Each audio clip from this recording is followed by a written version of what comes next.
This week's pantry challenge was a lot of pivoting because of life, but with being prepared, I was able to keep moving forward.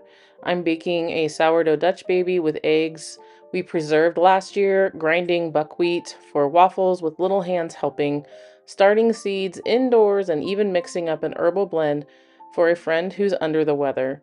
In between all that, I'm roasting chickpeas for a road trip, simmering ham and bean soup from pantry staples, and sneaking out to amend garden beds while the oven's on.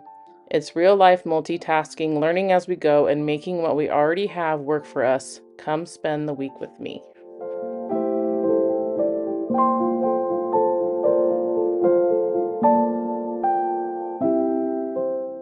I am finally breaking out this large jug of water glass eggs that are from June 2024. I have always had chickens over these last several years, and every spring I would get new hens that would lay over the winter. So I was able to always have an abundance of water glass eggs because I didn't always need to reach for them. Now, if I had a freeze dryer, I would absolutely love to freeze dry eggs, but this was the best preserving method that I had available. I did have a jug like this break on me in the cabinet over the summer, and it was not fun to clean up. So, if you do water glass eggs, I highly recommend that you use a glass jar. Now, obviously, that comes with its own issues of glass breaking, but I have also used a bucket that was not clear, and I did not know that anything had spoiled until that oh so lovely day where I opened the lid and it just did not smell great. So I would suggest clear glass so that you can not only see what is going on with them, but that is going to be more stable than this flimsy plastic from these old cookies.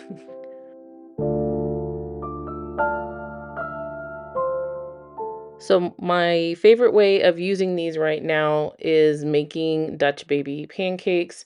And I do have a lot of sourdough discard left, so I'm just going to go ahead and make sourdough Dutch baby pancakes, and I will leave the recipe in the description box below. I like to add a lot of different things to mine every time. I've added beet powder, cocoa powder, different things to kind of spruce it up, especially when my starter is super sour, like I think this one was. um, and you can add extra sugar or less. This is a very forgiving recipe as opposed to the traditional Dutch baby pancakes that rise. This one does not rise like that. So it is much more forgiving for ingredients. I definitely recommend that you master a couple different recipes for different things like breakfast, lunch, or dinner, or snacks, and then hone in on those and see different ingredients that you can swap out based on what you have to make life so much easier for you.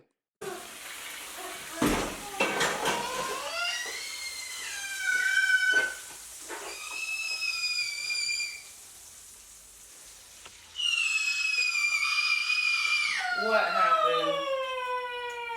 What happened?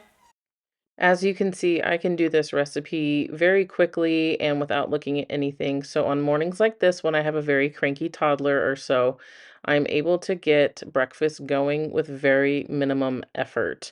And just looking around my pantry, I noticed I had 3 oranges left, so I wanted to get those used up as well, especially since there's definitely been a sickness going on in our community, and this added vitamin C in its natural state will do wonders for my family.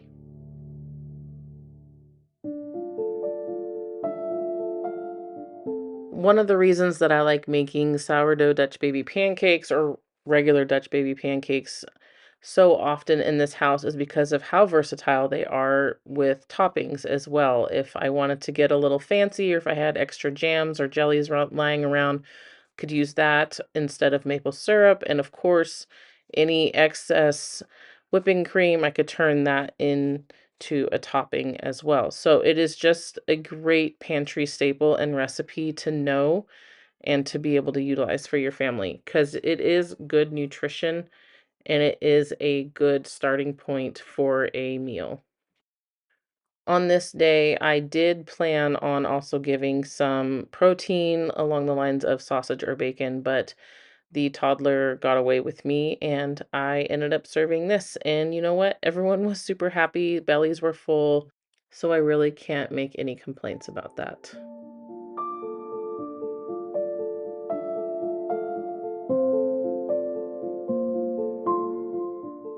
Of course, since I have sufficiently depleted my sourdough starter with this morning's breakfast, I am replenishing it for another use at another time. And this really is not that difficult of a task. It's just something that you do naturally over time. Getting ready for seeds. These are the Vigo that I used before. I'm going to use them again. And then I'm going to use these little ones from Bootstrap Farmer, just like with my trays. I was going to start with the big ones, but I'm going to try and see if I can fit most of what I want into these to save space and then up plant into those. I don't normally use a seed starting mix, but I just wanted to try it again this year since I do plan to up pot them so they don't necessarily need that fertilizer that's in the potting mix yet. If you are mixing your water into the soil, which I definitely recommend that you do, you want it to be like a brownie mix. You don't want it to be sopping wet, but you want it to be firm enough that it sticks together when you squeeze it. And generally, using warm water is going to be best, or if you have the forethought, put boiling water into your container and then cover it and let it sit overnight. It will kill off any kind of bugs that may be in there and also any other pathogens. But of course, I don't have that forethought. And these are absolutely beautiful rainbow blend seeds that I just got, and I had to show them to you. And this is the beginning of my lovely seed starting journey for the 2026 season, and I couldn't even begin to describe how excited I am for this. As you can